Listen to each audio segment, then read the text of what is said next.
되시리라. 아멘.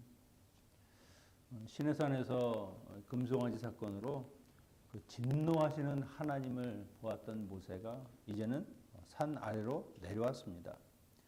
그의 양손에는 십계명이 있죠. 두 돌판이 있습니다. 하나님께서 친히 써주신 그런 계명이 들려져 있었습니다. 그가 내려갈 때 산 중턱에서 기다리고 있던 여호수아와 함께 내려갑니다. 그런데 산 아래서 무슨 일이 있는지 그냥 시끄러운 소리가 나는 겁니다. 여호수아가 듣기에는 이건 싸우는 소리다. 근데 모세가 듣기에는 싸우는 소리도 아니요, 또한 승전가를 부르는 것이나 패전가를 부르는 것이 아니다.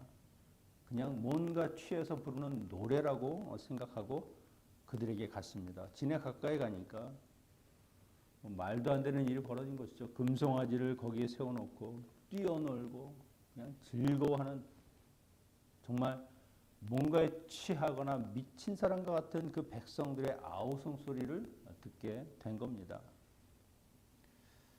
18절에 진에 와보니까 놀랄 만한 일이 벌어졌는데, 이것은 하나님이 말씀하신 그 장면이죠. 내 백성이 부패했다.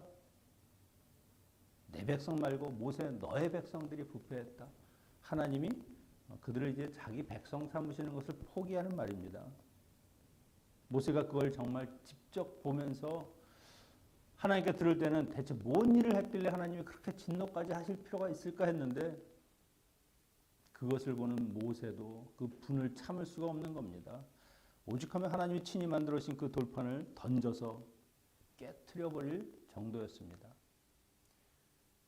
어렵게 하나님께서 친히 쓰신 그 돌판을 깨트렸다는 것, 전에는 그 물 반석을 그냥 분으로 치면서 하나님께 책망을 들었던 모세인데, 이 돌판을 깨트린 것에 대해서는 책망이 없습니다. 하나님의 마음도 그렇다는 것이죠. 돌판을 던져버려서 언약이 이제는 깨졌다. 너희와는 이제 더 이상 언약 관계가 아니다라고 하고 싶을 정도의 그 마음, 그 거룩한 분노를 모세가 하나님을 대신해서 표현했다는 겁니다. 중재자인 모세가 이 정도인데 언약의 당사자인 하나님의 마음은 어떻겠습니까? 모든 역경과 장애물을 다 이제는 해치고 드디어 이 말 안 듣는 그 패역한 백성들을 달래고 달래서 시내산까지 와서 언약을 맺었는데, 언약 맺은 그 날짜가 얼마가 되었다고 그것을 깨트려버리는 그 백성들을 보는 하나님의 마음은요, 이건 억장이 무너진다. 이것으로도 표현이 안 될 겁니다.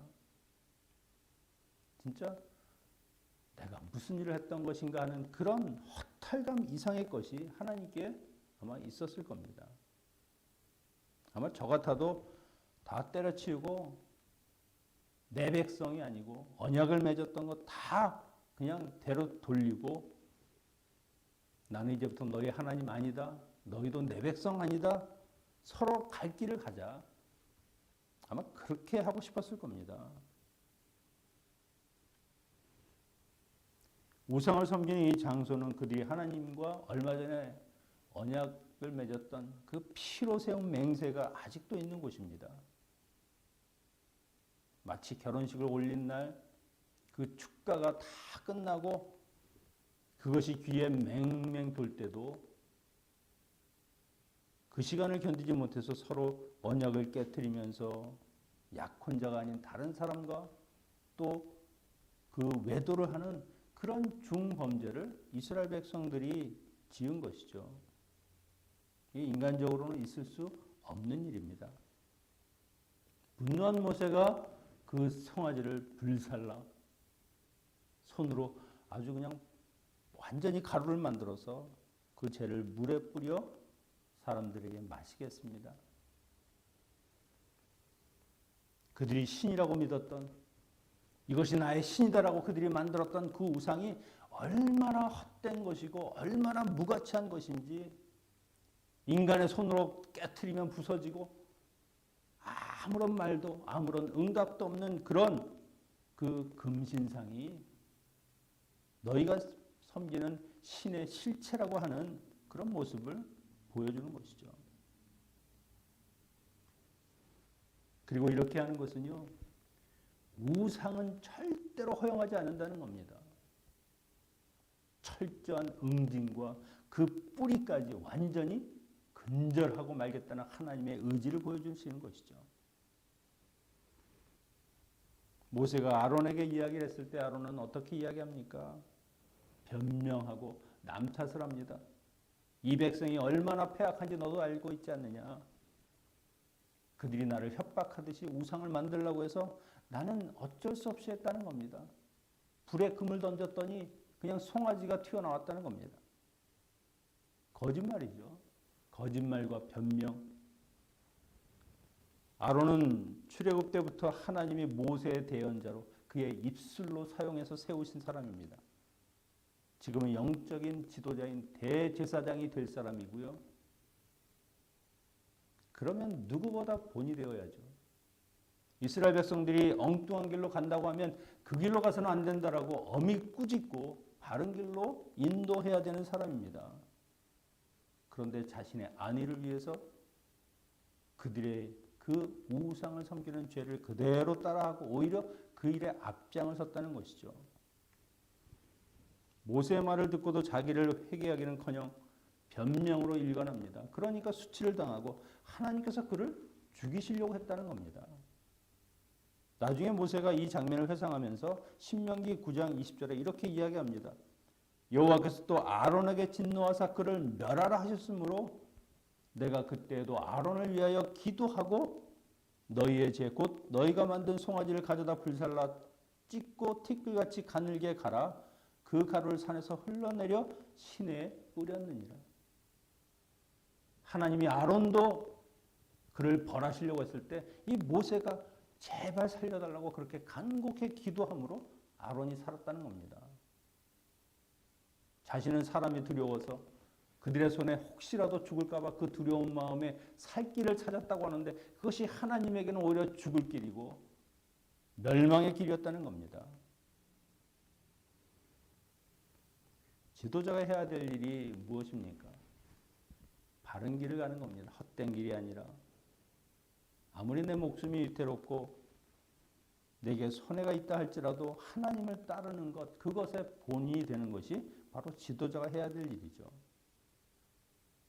아마 아론은 이 일을 평생 두고두고 곱씹으면서 그런 마음으로 하나님 앞에 충성하는 그 대제사장의 직분을 다했을 겁니다. 그 다음에 25절, 29절에서는요. 12지파 중에 아주 특이한 레위 지파의 헌신을 이야기합니다. 이 레위는 야곱의 첫째 아내인 레아를 통해서 낳은 세 번째 아들입니다. 모세는 아직도 회개하지 않는 자들을 심판하고자 합니다. 그래서 진 앞에 금송아지에 연루되지 않은 하나님 편에 선 사람들을 불러 모았습니다. 이때 레위 자손이 그 앞에 모였습니다. 하나님 편에 서 있다. 이것은 하나님의 말씀대로 사는 사람들을 부르는 다른 이름입니다. 하나님의 이름을 걸어놓고 하나님께 번제와 화목제를 지낸다고 하는 그 우상 숭배하는 자들은 이들과는 다른 하나님의 원수요 하나님 반대편에 선 사람들이죠. 모든 사람들이 우상을 숭배하고 금송아지를 따르는 것이 맞다라고 이야기할 때 이들은 온전히 자기가 하나님에게 향한 그 믿음을 지켰습니다. 그들에게 동조하지도 않고 흔들림도 없이 나는 하나님의 사람이라고 하는 것을 그대로 보여준 사람들입니다. 그들이 레위인이죠. 우리가 해야 되는 것도 무엇입니까? 하나님의 편에 서는 사람이 되는 겁니다. 세상에 어정쩡하게 발을 디디면서 하나님도 섬기고 세상도 섬기고 내가 원하고 내가 만족하는 삶을 쫓아가는 것, 그것은 하나님 편이 아니라는 겁니다. 어떤 유혹이 있다 할지라도 어떤 어려움이 있다 할지라도 믿음은 지키고 신앙의 것은 단호하게 끊어내는 그런 하나님의 정체성을 가진 사람들, 그들이 하나님 편이죠. 하나님이 우리에게 늘 요구하시는 것이 무엇입니까? 너는 하나님 편이냐? 아니면 세상 편이냐? 어디에 설 것이냐? 모세는 레위인들에게 칼을 차라, 그리고 진 이쪽에서 저쪽까지 왕래하면서 우상을 숭배했던 자들을 죽이라고 명령합니다. 그 죽이는 대상은요, 너희의 아들이거나 너희의 아버지거나 너희의 형제일지라도 죄를 지은 자는 단죄하라는 겁니다. 죄의 씨앗까지 완전히 도려내겠다는 것이죠. 여러분, 아무리 힘들고 어려워도 인간관계로 엮여 있어도 죄의 문제라고 하는 것은 강하게 끊어야 하는 겁니다. 조그만 불씨도 허용하면 결국 그 불씨가 또 큰 불을 일으키는 것이죠. 이때 3,000명의 이스라엘 자손이 죽음을 당했습니다. 3,000명 많습니까? 하나님이 진멸하려고 하는 숫자는 200만입니다. 200만 대신에 회개하지 않은 사람들 그 3,000명을 죽였습니다. 이건 하나님의 은혜고 하나님의 사랑이죠. 이스라엘 공동체의 그 신앙을 바르게 회복하고 하나님의 공의를 실현하면서 우상 숭배의 죄악이 하나님 앞에 얼마나 가증스러운 것인가를 이것을 통해서 보여주는 겁니다. 죄의 결과는 무엇이냐? 죽음이고 멸망이고 공동체로부터 끊어지고 하나님으로부터 끊어지는 것, 그것이 죄다. 이것을 모세는 레위지파의 헌신, 그렇게 불렀습니다. 이 헌신이라고 하는 말은 너희의 손을 채우라, 그 안에는요 제사장 일을 하다라고 하는 의미가 있습니다. 하나님께서 이들의 헌신을 얼마나 기쁘게 받으셨는가 하는 것을 볼 수 있죠.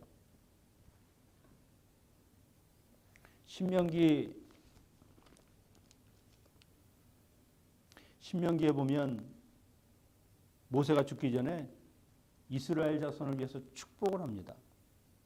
거기에 보면 33장 8절에 레위에 대해서는 일렀으되 주의 둔빔과 우린같이 주의 경건한 자에게 있도다. 주께서 그를 마사에서 시험하시고 무리와 물가에서 그와 다투셨도다. 그는 그의 부모에 대하여 이르기를 내가 그들을 보지 못하였다 하며 그의 형제들을 인정하지 아니하며 그의 자녀들을 알지 아니하는 것은 주의 말씀에 준행하고 주의 언약을 지킴으로 말미암음이었도라. 하나님의 말씀, 그 하나님의 언약을 지키기 위해서 형제도 부모도 아들도 가족이라 할지라도 그것을 끊어내는 그 고통스러운 그런 마음과 헌신을 하나님께 보였다는 겁니다. 모세가 죽으면서 그들을 축복하는 말이 너희의 이 헌신, 그것을 하나님께서 기쁘게 받으셨다. 하나님께 헌신된 사람은요, 죄와 벽을 쌓고 하나님이 원하시는 것이라고 하면 어떤 것이라도 그 뜻에 따르는 사람들, 이 레위지파와 같은 사람들입니다. 그들이 하나님 편에 선 사람이고 하나님의 백성이고 하나님의 언약을 끝까지 그 약속을 붙들고 살아가는 믿음의 사람들이죠. 하나님의 성도들, 제사장들입니다. 레위지파입니다. 하나님 편에 선 사람들이 되어야 하고 믿음으로 사는 사람들이 되어야 하고 하나님께 헌신된 사람으로 살아야 하는 것이 바로 우리들 제사장인 하나님의 자녀들이라고 하는 것이죠. 과연 우리는 레위지파처럼 헌신된 사람으로 살고 있는가, 아니면 하나님 편에 서서 온전히 하나님을 섬기고 있는가?